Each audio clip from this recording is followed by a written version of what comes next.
The idea that a law, and the Illinois statute says this, can talk about committing suicide by medication as an end-of-life care option. That's the term in the definition section of the statute. It's dystopian and quite dangerous. This is not end-of-life care, it's killing somebody. So I think it's important to note that we not use false language, right? On any issue when we're dealing with a culture that is opposed to life and opposed to Christian principles on a lot of really key issues. It's important that we not talk with language that is not accurate. Welcome to the Napa Legal Podcast. I'm Frank DeVito, Senior Counsel and Director of Content at Napa Legal. And I'm Joseph Clement, Content and Program Manager at Napa Legal. You're listening to the Napa Legal Weekly Podcast, where we explore religious liberty from the perspective of faith-based nonprofits. We've had a couple of odd weeks where we've had some special episodes concerning the Good Counselor Project, the Faith and Freedom Index. So first of all, congratulations, Joseph, on your new baby. Joseph's been on paternity leave, which has caused the slightly irregular podcast schedule, but now we are back at it. So good to have you back, Joseph. Yeah, so glad to be back. Hopefully we won't hear too much of the newborn in the other room, but yeah, really, really excited to be back and really grateful to kind of get back in the swing of things. Yeah, well, we can certainly forgive a little bit of baby noise in the background, no problem. All right, so we have some interesting stuff to cover this week. We're going to talk about a recently passed constitutional amendment in Texas that enshrines parental rights. Then we'll go to the Ninth Circuit. There's a case concerning homeschooling and the use of educational funds for religious school materials. And then we'll end with a physician-assisted suicide bill that has passed the legislature and is awaiting the governor's signature in the state of Illinois. So let's jump in. We're going to start in Texas. This is happy news. I'm really excited about this one. So Texas voters recently approved what was called Prop 15, the Parental Rights Amendment to the Texas Constitution. There's some preamble language that says the amendment recognizes truths that are deeply rooted in the nation's history and traditions and affirmed, this is the substance of the amendment, that parents have the responsibility to nurture and protect the parent's child and the corresponding fundamental right to exercise care, custody, and control of the parent's child, including the right to make decisions concerning the child's upbringing. So there were a lot of coalitions, homeschool coalitions, religious organizations, vaccine freedom organizations that were supporting this proposition. And I just want to talk a little bit about the legal background, and then we'll get to practically what this means. We won't spend too much time on it. It's pretty straightforward, but it's a good development. So I remember when I was in law school and was involved in all these questions of constitutional interpretation and the proper reading of law and all this. And this was a constant conversation about the Constitution. Where do we find rights like parental rights in the Constitution when they're not enumerated, right? So parental rights is a great example. Where is it, right? It seems like there ought to be a high legal right of parents to have decision-making power over their children, right? For educational, medical, and otherwise. But it's not enumerated, right? We have enumerated rights, the right to free speech, free exercise of religion, freedom of the press, the right to bear arms, and so on. There's no right to have this, what the Texas the Constitution is now enshrined, right? Care, custody, and control of the parent's child as a fundamental right. Where would we find it, right? So I remember discussing these. Are they part of the privileges and immunities clause that the government can't, override the privileges and immunities of citizens? Is it part of due process? Most conservatives would say no, that's not where you find substantive rights. Are these unenumerated rights that you'd find in the Ninth Amendment? Probably. So the Ninth Amendment, if you don't remember, says the enumeration in this Constitution of certain rights shall not be construed to deny or disparage others retained by the people, right? So the Constitution makes pretty clear we're laying out explicitly some rights that the people have, but that doesn't mean that there are no other rights, right? The problem is the Ninth Amendment recognizes that there might be unenumerated rights, but it doesn't really give you a vehicle to assert them. So what do we do with this, especially when we're talking about parental rights? Right? For natural law proponents, I think it's fairly obvious that there's a natural duty and therefore a corresponding natural right to have control of decision-making concerning your child without government interference. But if you're sticking to the strictly originalist textualist, right, the law is what it is written at the time, and it means what it meant when it was written and passed, kind of hard to find it. Where is the fundamental right to parental care and control over your kids? We have limited pieces of this, right? Like Wisconsin v. Yoder, and then recently Mahmoud v. Taylor. There have been some recognitions of parental rights over decision making, but they're tied to religious exercise rights, right? So it's kind of narrowed. It's not a parental right in general. It's a parental right to free exercise concerning their children. It's a start.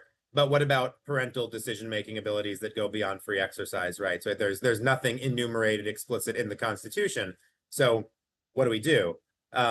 I won't go on and on here, but I think it's important to note that I think there's a reason, well, there definitely is a reason why there were certain rights enumerated in the Constitution, right? They were the rights that the founders saw as fundamental to the society that was in existence in America and that were under threat by a government that would overreach, right? So freedom of speech, freedom of the press, freedom of religion, freedom of assembly, freedom to petition the government, right to bear arms, freedom from unreasonable searches and seizures, these freedom to to not have to quarter soldiers against your will in your house, right? These were very responsive to the threats to liberty that the founding era leaders of this country saw. And so I think with that in mind, it makes sense to me that there's no enumerated parental right because, I mean, for one, it was obvious. If you have children, you have the right and the duty to, make decisions for them. And also there's just not really much of a controversy. I think I've said this before, maybe on this podcast, maybe elsewhere, but there was no other government or institutional competitor trying to make any decisions for children. I mean, public schools and teachers and guidance counselors didn't exist at the time of the founding. Children and youth services, social workers, police forces, these didn't exist in any kind of, organized way. So why would you enumerate parental rights? Like I said, it's obvious, but there was also nobody trying to really interfere with them. Times have changed, and so how do you deal with them? I think what Texas has done here is really a good standard. It's like you could probably find an unenumerated right maybe somewhere in the US Constitution, but really these are new circumstances, and the most practical way to deal with it is to do what Texas did. It's already implicit in the natural law and in our tradition that parental rights are important and fundamental, but if they're not enumerated, now it's controversial. Why not enumerate them, right? So it's really as simple as that. I think what Texas did is great.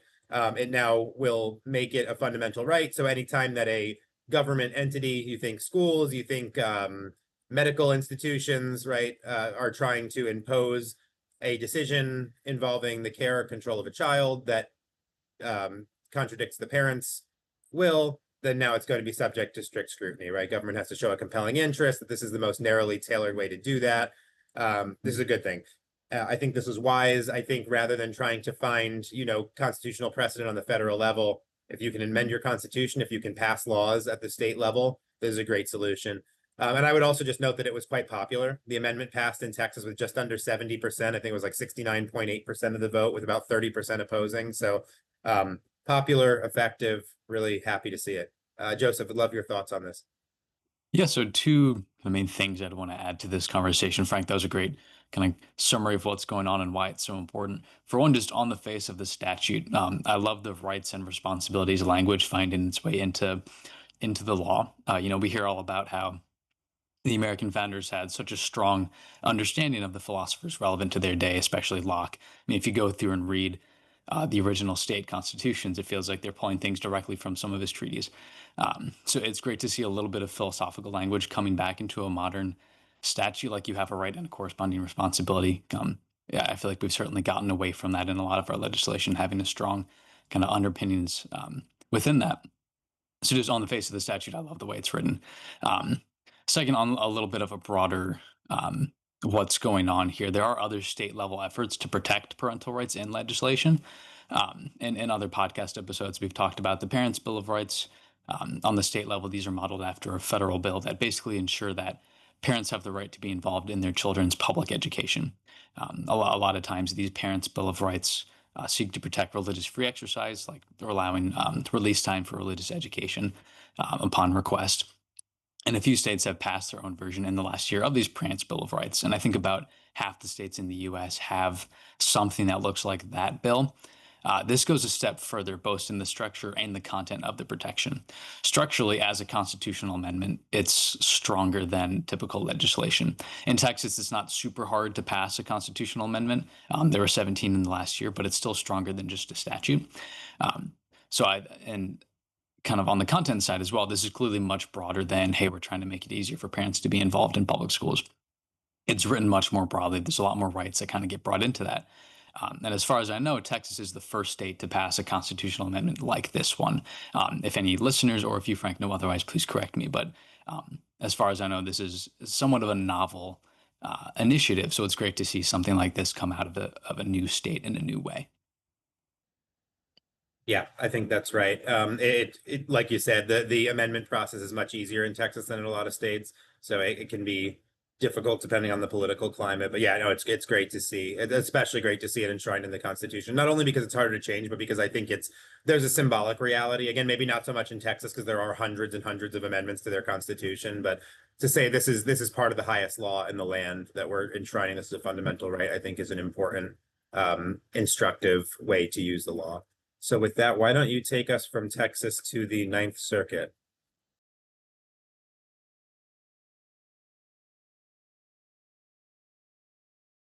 Great. So from Texas to California, which is somewhat of a less popular move today than maybe it has been before, but we will go with it. So we're going to talk about a case in the Ninth Circuit that was brought by a group of Christian parents that homeschool their children. So in California, there are a couple different charter school systems.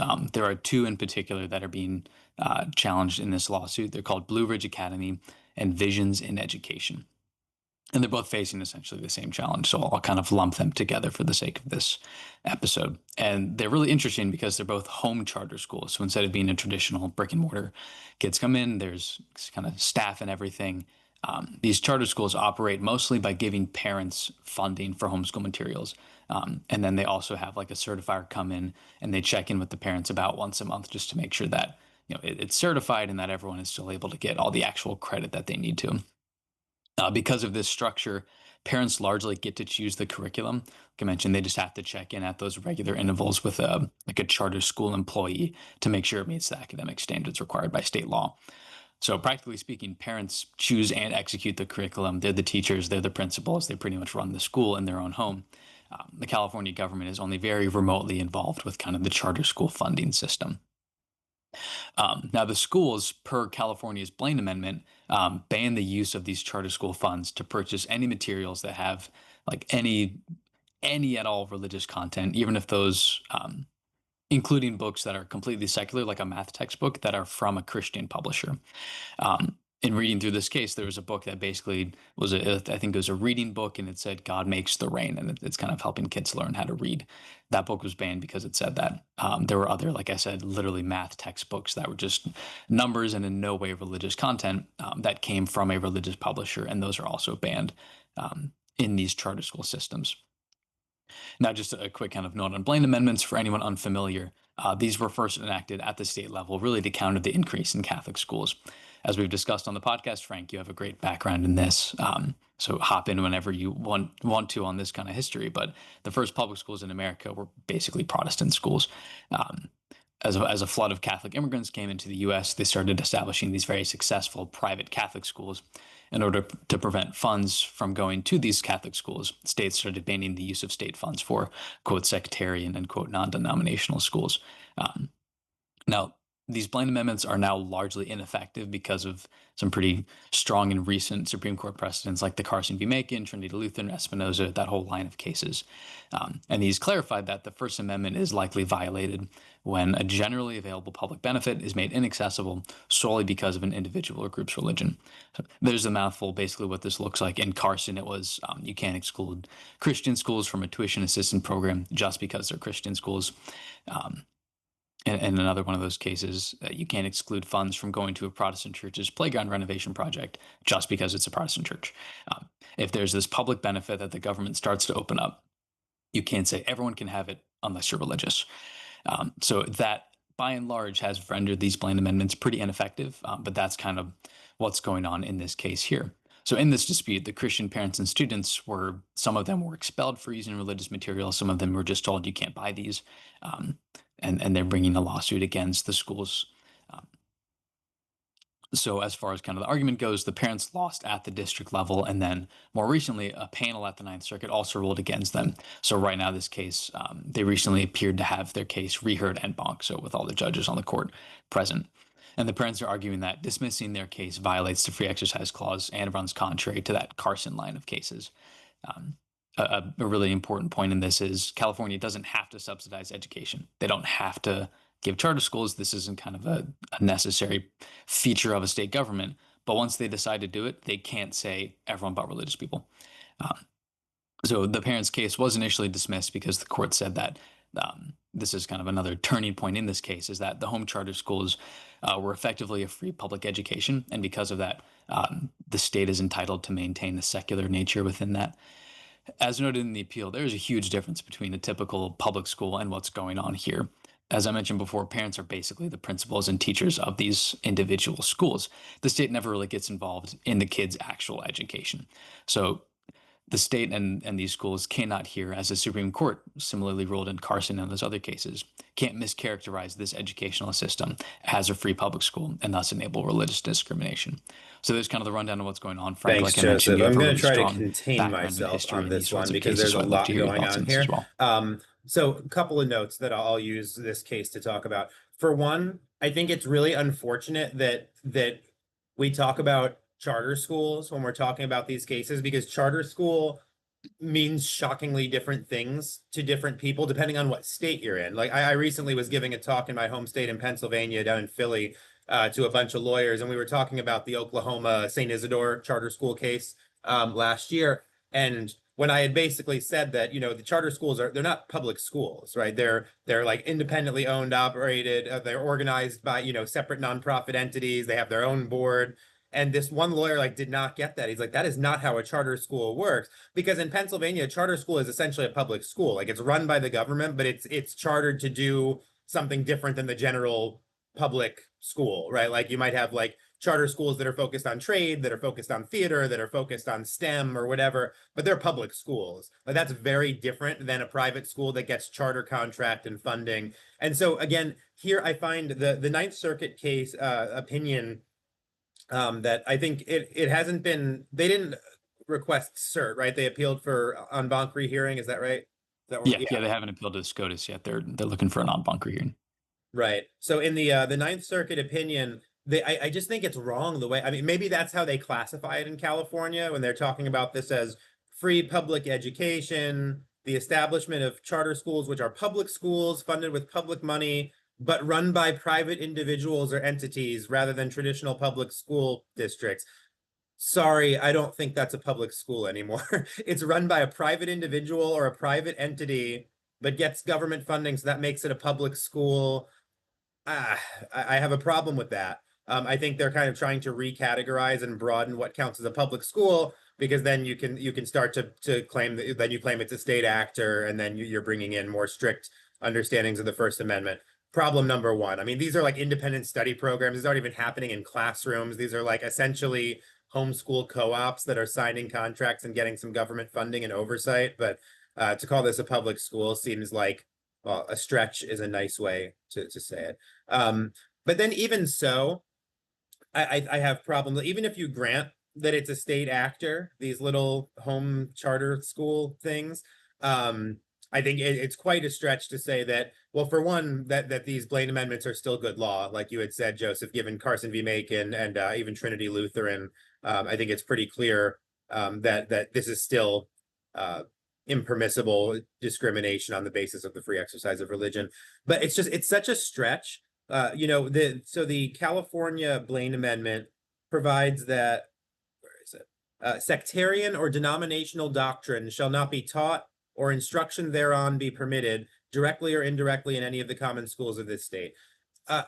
Like you had said, sorry, a reader for kids that says God made the rain fall, curricula that are designed by religious, especially if they're non-denominational, generally Christian or generally theistic, that to me, even if you assume that the Blaine Amendment here in California is constitutional, which I don't think it is, I don't think this kind of thing even violates it. This isn't sectarian or denominational doctrine taught or instructed. It just isn't.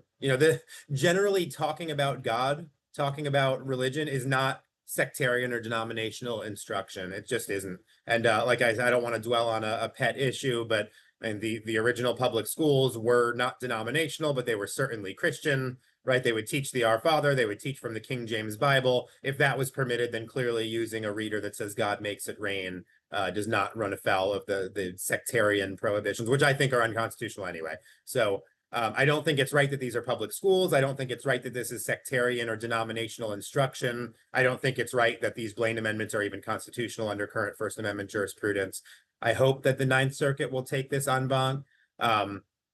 If they don't, I don't know, this might go up to the Supreme Court, but I don't even know that this presents enough that is different from Carson v. Macon to warrant a whole, maybe it'll do a little bit of what, as we were hoping St. Isidore would do last year, but I could see this one being, you know, cert granted, judgment vacated, reconsider in light of Carson v. Macon, because I think it's just kind of directly on point. I think I'll probably leave it there, but this is one we will certainly follow, and we'll probably revisit this when we find out whether or not the en banc rehearing is granted. Yeah, when I first saw I think this is a First Liberty case. When I first saw on their website a headline that said California charter school rehearing en banc, I was, oh, maybe this will be a St. Isidore kind of redo. But it doesn't look like that's exactly what's going on here, but still a really important and influential issue. Yeah, it depends how you want to frame it, right? Because it might be, like I've said before, and then I won't go on, but one of the big issues that was overlooked in St. Isidore is that St. Isidore was not about the free exercise establishment clause dichotomy so much, because I think that was already decided in Carson v. Macon, and there was really nothing new in the facts of St. Isidore, except the charter contract. I think the real question was whether that charter contract made St. Isidore's virtual charter school a state actor. And so that state actor question is still kind of looming. And I wonder if this might not be a case to start to get at that issue, whether these little homeschool co-op-y things that are run by private entities but get charter school status. This sounds more like I mean, I'm not an expert on these, but this sounds to me from the Ninth Circuit opinion more like an Oklahoma private arrangement with public contract rather than the, like Pennsylvania, this is actually a public school, charter school thing. So who knows? This might not be the case to do it, but we'll certainly be watching. All right, now let's finish in Illinois. We went from good news to hopeful to bad. So unfortunately, we're not going to end on a happy note here. So Illinois is close to now becoming the next state to legalize physician-assisted suicide. This was introduced, the bill was introduced earlier this year in Illinois. It stalled in the Senate, but it was just passed. So the physician-assisted suicide legalization bill in Illinois is now on Governor Pritzker's desk. He has 60 days to sign it from last week, I believe, when it passed the Senate. So the bill, it's like a lot of them. It's not killing by the doctor. It's doctor prescribed medication. So the bill allows an individual to self-administer lethal drugs provided by a medical professional, a physician. I would just note that one of the first loudest voices coming out in response to the Senate passing this was our own Napa Legal Board member and the Bishop of the Diocese of Springfield, Illinois, Bishop Thomas Paprocki, who made a great statement and noted that, you know, doctors take an oath to do no harm. Now they can prescribe death, he said in his statement. It's chilling and quite poignant. And one of the things that continually strikes me, I'll get back to that when I finish my brief thoughts here. So, you know, the continued passage of these physician-assisted suicide laws, it's very troubling. We've covered it several times before on this podcast, both as these issues arise at the state level and in some special episodes dealing with the topic in a little more depth. So those who are interested in the topic, you can go back and listen. We had really good episodes with Father Tad and also with Nathan Berkeley. We can link those below in the description of the episode here. I encourage you to listen to those. We take deep dives into both the legal and the philosophical trouble with a lot of these physician-assisted suicide bills. So here in Illinois, I won't say too much, but the bill requires a patient to make 2 verbal requests for death-inducing medication with a 5-day waiting period in between. My first thought was a verbal request. This sounds like it's kind of easy to be slippery with the documentation. The bill does have a lot of detail about, like, when the verbal request is made, the doctor has to document it and file something. There has to be a follow-up written request and a 5-day waiting period. And so, of course, it's not good, but less bad to at least have some kind of waiting period, right? The worst case scenario would be patient is in a depressed mood about their diagnosis, asks for death-inducing medication and is just instantly given it. So some kind of a waiting period to hopefully seek help, and love and support and conversation to back off from that decision is a good thing. But 5-day waiting period, it's there. One thing I do note, though, if you look at the bill, there is a way to bypass it. And I always get worried about these because there's discretion involved, right? If the physician in his reasonable medical judgment determines the patient doesn't have 5 days to live, and I would note that doctors are not that exact, right? There is no scientific way to know, nope, this patient has 6 days. Nope, he only has 4. Like, there's a lot of judgment call in there. But if the physician in his medical judgment determines the patient doesn't have 5 days to live, you can bypass much of this waiting period. That's disturbing. The other thing that's disturbing for different reasons is we've seen this in other states. The cause of death when somebody takes death-inducing drugs will be listed on the death certificate as the underlying terminal disease that the patient had, not physician-assisted suicide. It's a real problem. I think it makes the whole thing difficult to track. I think it makes it harder if there are after-the-fact questions about how maybe this physician-assisted suicide process was followed. You don't actually have on the death certificate that, oh, this patient did die by physician-assisted suicide. He died by, cancer or whatever. So it's harder to track. Also, it's hard to track statistics. People want to see this. If it's seen as, oh, well, we're passing physician-assisted suicide just to compassionately deal with people who are very terminal and only have, stage 4 metastasized cancer, and there won't be that many cases of this being used. If people all of a sudden see, like in the state of Illinois or the state of New York that's passed it, tens of thousands of people dying by physician-assisted suicide, that would help public opinion, right? To wake up and say, oh, wow, there's something a lot more, there's something a lot broader going on here, right? This is bigger than a few terminal patients. What's happening here? But if the death certificates aren't listing who's even dying by physician-assisted suicide, it's hard to keep track of those statistics, and it's hard to make the public aware of just how common this practice is being taken advantage of, is not the way to say it, but how often this is being used. So I think it's really problematic that, it's always problematic, but it's particularly problematic that it's so hard to track. So again, you can go back and listen to the special episodes we did with Nathan Berkeley and Father Tad. But I just want to say, again, the idea that a law can talk, for one, maybe I'll go this route instead of just harping on the same issue. It's terrible. You're right. It hurts the dignity of patient, of family members, of doctors, of everybody involved in the process. It's horribly opposed to the natural law and the dignity of a patient. But I want to talk about this. So the idea that a law, and the Illinois statute says this, can talk about committing suicide by medication as an end-of-life care option. That's the term in the definition section of the statute. It's dystopian and quite dangerous. This is not end-of-life care, it's killing somebody. So I think it's important to note that we not use false language, right? On any issue when we're dealing with a culture that is opposed to life and opposed to Christian principles on a lot of really key issues. It's important that we not talk with language that is not accurate and that does real damage to our position. We have to be very careful with the way that we use language. So just take this as an opportunity to remind people concerned about this issue. For this issue, don't use terms like end-of-life care. I don't think we should use euthanasia, which means good death or maybe easy death, but is good, right? So don't want to use that. Medical aid in dying, it's not aid, it's not care, it's not good. This is suicide. And it's a legal effort to compel doctors to comply in a practice that's in direct opposition to their vocation and to their oath to do no harm. So I think it's just really important that we find the right terms to constantly explain to people the gravity and the problem of what's going on here. Joseph, any last thoughts before we wrap up? Yeah, absolutely. I think you covered a lot of the biggest points. The gross misnomers of this practice are spreading all over the place. In Canada, MAID is the acronym for medical aid in dying. Like you said, we can't be using these kind of false euphemisms that cover up what's actually going on here. I mean, even the term assisted suicide, it makes it sound like the patients have, I think a lot of times they don't have the same capacity to consent in these sorts of things as one would think with the term assisted suicide. So it's a disgusting practice, and it's so easily covered up. Even just like you said, in the structure of the bill, they don't track how many people actually end their lives in this way. They list the illness, which is just absurd. But kind of taking things again into the bigger conversation, we've covered assisted suicide a lot lately in this podcast. And I think there's a couple main reasons. For one, these issues are coming up a lot more often.